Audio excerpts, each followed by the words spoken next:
once again to the video series on the guiding principles on internal displacement, why and how they matter. I am Cecilia Jimenez-Damary, the United Nations Special Rapporteur on the human rights of internally displaced persons. In the previous video, we discussed Principle 3 on the duty of national authorities and the rights of IDPs to request assistance. And today we will discuss Principle 4 on non-discrimination and as well as provision of special protection to certain groups.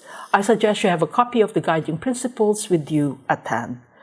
Principle 4 of the Guiding Principles, paragraph 1, provides that the principle shall be applied without discrimination of any kind, such as race, color, sex, language, religion or belief, political or other opinion, national, ethnic or social origin, legal or social status, age, disability, property, birth, or any other similar criteria. While Principle 1 that we had already discussed refers to discrimination against IDPs on the basis of their displacement vis-a-vis the rest of the general population, Principle 4 prohibits discrimination among the displaced persons themselves on such basis, including similar criteria. And like other non-discrimination clauses, but unlike the general prohibition of discrimination in Principle 1, paragraph 1 of this particular principle does not guarantee an independent right to freedom from discrimination, but rather as an accessory right. Paragraph 2 is therefore very important in correlation to this.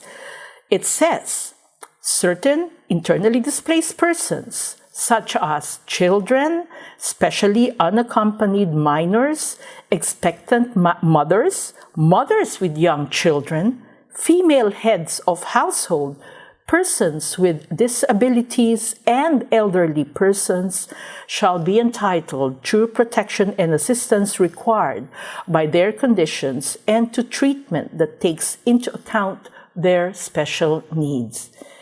This is an important paragraph because it provides that certain vulnerable groups must be given special protection. And in fact, during my mandate, one of my reports to the General Assembly was on the rights of internally displaced children. So I would like to encourage you to also look at that. The paragraph emphasizes that internally displaced persons who belong to these certain groups are entitled to the protection and assistance required by their conditions and to treatment that takes into consideration their special needs, because this is a basis for non-discrimination.